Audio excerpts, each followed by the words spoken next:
ഞാൻ എൻ്റെ Emirates I D വെച്ചിട്ട് ഞാൻ ഒരാൾക്ക് ട്രാൻസാക്ഷൻ അല്ലെങ്കിൽ വേറെ ഒരാളുടെ അക്കൗണ്ടിലേക്ക് ഡെപ്പോസിറ്റ് ചെയ്യാൻ വേണ്ടിയിട്ട് കൊടുക്കുവാണ്.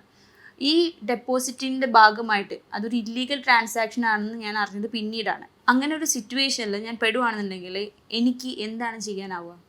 ഇതിനകത്ത് ശ്രദ്ധിക്കേണ്ടത്, നാളെ പോലീസോ അല്ലെങ്കിൽ ബന്ധപ്പെട്ടവരോ ചോദിക്കുമ്പോൾ നമുക്ക് ഉത്തരം പറയാൻ വ്യക്തമായിട്ടുള്ള ഉത്തരം നമ്മുടെ കയ്യിൽ ഉണ്ടായിരിക്കണം.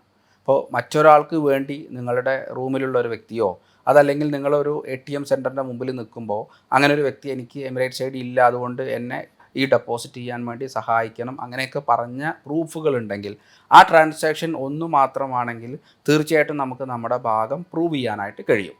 അങ്ങനെ ഒരു കേസിൽ ഉൾപ്പെട്ടിട്ടുണ്ടെങ്കിൽ നമ്മൾ പറയണം, ഇത്രാം തീയതി ഞാൻ ഇന്ന ATMന് മുൻവശത്ത് എൻ്റെ ഇന്ന ആവശ്യത്തിന് വേണ്ടി നിൽക്കുന്ന സമയം അതാ ഇന്ന പോലെ ഒരാൾ ചോദിച്ചപ്പോൾ ഒരു മാനുഷിക പരിഗണന നൽകി ഞാൻ അയാൾക്ക് എൻ്റെ ATM ഉപയോഗിച്ച് എൻ്റെ എമിറേറ്റ്സ് ഐ ഡി ഉപയോഗിച്ച് ഡെപ്പോസിറ്റ് ചെയ്യാൻ സഹായിച്ചു എന്നല്ലാതെ അയാളുമായിട്ട് ഞാൻ യാതൊരു തരത്തിലുള്ള ബന്ധവുമില്ല എന്ന് നമുക്ക് പറഞ്ഞു നൽകാനും അത് ATMലെ ക്യാമറ പരിശോധിച്ചാലോ ഒക്കെ അതിൻ്റെ വലുപ്പം അനുസരിച്ചിട്ട്, ആ കേസിൻ്റെ വലുപ്പം അനുസരിച്ച് അവർക്കത് സ്ഥിരീകരിക്കാനും കഴിയും. താൽക്കാലികമായിട്ട് അത്തരത്തിൽ ബുദ്ധിമുട്ടുണ്ടാവാനുള്ള സാധ്യതയുണ്ട്. രണ്ടാമത്തെ കാര്യം, നിങ്ങളുടെ ഒരു സുഹൃത്ത് ആവശ്യപ്പെട്ട പ്രകാരമാണ് നിങ്ങൾ ഈ പണം അയച്ചെങ്കിൽ ആ സുഹൃത്ത് നിങ്ങൾക്ക് വാട്സപ്പ് വഴി അറിയിച്ചതായിരിക്കാം, അല്ലെങ്കിൽ ആ സുഹൃത്തിൻ്റെ ഒരു സ്റ്റേറ്റ്മെൻറ്റ് അതൊക്കെ കിട്ടിക്കഴിഞ്ഞാൽ നമുക്ക് വ്യക്തമായിട്ട് ഉത്തരം പറയാനായിട്ട് കഴിയും. സാധാരണ ഒരു ട്രാൻസാക്ഷൻ കൊണ്ട് അത്തരത്തിലൊരു കേസ് ഉണ്ടാവാൻ സാധ്യതയില്ല.